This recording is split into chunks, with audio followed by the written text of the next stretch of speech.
Hello guys, welcome back to our channel. അപ്പോൾ നമ്മളെന്തെങ്കിലും ഒരുങ്ങി നിൽക്കുന്നതെന്നല്ല, നമുക്കിന്നൊരു കല്യാണം ഉണ്ട് കേട്ടോ. നമ്മുടെ വീടിൻ്റെ തൊട്ട് ബാക്കിലത്തെ വീട്ടിലാണ് കല്യാണം. അപ്പോൾ എന്തായാലും പോവാണ്ടിരിക്കാൻ പറ്റില്ല. അപ്പോൾ ഞങ്ങളെല്ലാവരും കുടുംബസമേതം പങ്കെടുക്കാനായിട്ട് പോവാണ്.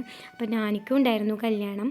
അപ്പം ഞങ്ങൾ കല്യാണ വീട് ഇങ്ങനെ നോക്കുകയാണ്. ആൾക്കാരൊക്കെ എത്തിയോ, പെണ്ണും ചെക്കനൊക്കെ എത്തിയോ എന്ന് ഞാനും ജാനും കൂടിയിട്ട് പോയി നോക്കാൻ കേട്ടോ.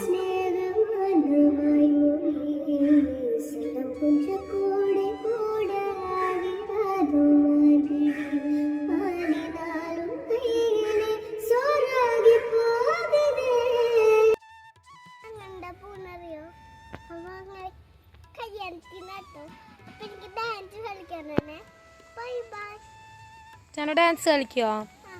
ജാനു ഇന്നലെ ഡാൻസ് കളിച്ചില്ലേ പോയിട്ട്? എന്ത് ഡാൻസാണ് കളിച്ചേ? ഒരു സ്റ്റെപ്പ് ഇട്ട് കാണിച്ചു തരുമോ?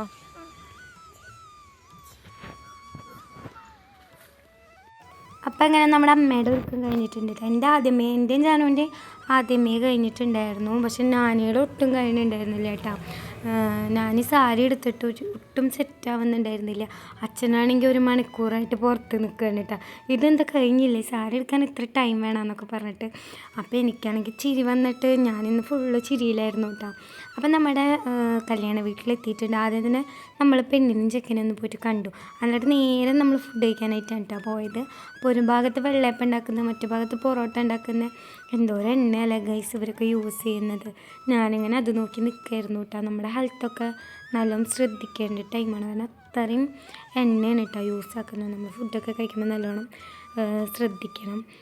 പക്ഷെ എന്താ പറയുക, നമ്മളുടെ മലയാളികൾ ഈ പൊറോട്ട തന്നെയല്ലേ കൂടുതലായിട്ടും കഴിക്കുന്നത്, ഞാനുൾപ്പെടെ.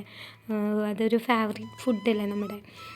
അപ്പോൾ നമ്മൾ ഫുഡൊക്കെ കഴിക്കാനായിട്ട് ഇരുന്നു, വെള്ളമൊക്കെ കുടിച്ചു. പിന്നെ നെക്സ്റ്റ് നമ്മൾ ഐസ്ക്രീം കഴിക്കാനായിട്ട് പോയി. എനിക്ക് വാനില ഗൈസ് കിട്ടിയത്, ജാനുക്കുട്ടിക്ക് സ്ട്രോബെറി കിട്ടി. അവളുടെ ഫേവറേറ്റാണ് കേട്ടോ സ്ട്രോബെറി. അപ്പോൾ അവൾ ആഗ്രഹിച്ച പോലെ തന്നെ അവളുടെ ഇഷ്ടത്തിന് സ്ട്രോബെറി തന്നെ കിട്ടി. അപ്പം ഞങ്ങൾ പിള്ളേരുടെ ഡാൻസൊക്കെ ഉണ്ടെന്ന് പറഞ്ഞപ്പോൾ ഞങ്ങൾ അവിടെ ഇരിക്കുകയാണ് കേട്ടോ. ജാനുക്കുട്ടിക്കാണെങ്കിൽ ഒട്ടും കാണുന്നുണ്ടായിരുന്നില്ല. അവസാനം എൻ്റെ തോളത്ത് വരെ അവൾ കയറിയിരുന്നു കേട്ടോ.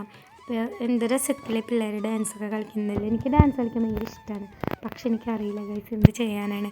അപ്പോൾ അതൊക്കെ ഇങ്ങനെ നോക്കിയിട്ട് ഇങ്ങനെ ഇരിക്കുകയാണ് കേട്ടോ.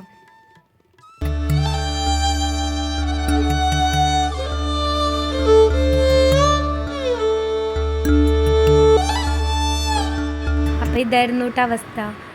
ഡാൻസ് കഴിഞ്ഞപ്പോൾ തന്നെ ഞാൻ അവളെ താഴെ ഇറക്കിയിട്ടാണ്.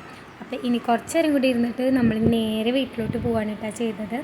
അപ്പോൾ നമ്മളിപ്പോൾ ഡെയിലി വീഡിയോസൊക്കെ അപ്ലോഡ് ചെയ്യുന്നുണ്ട്.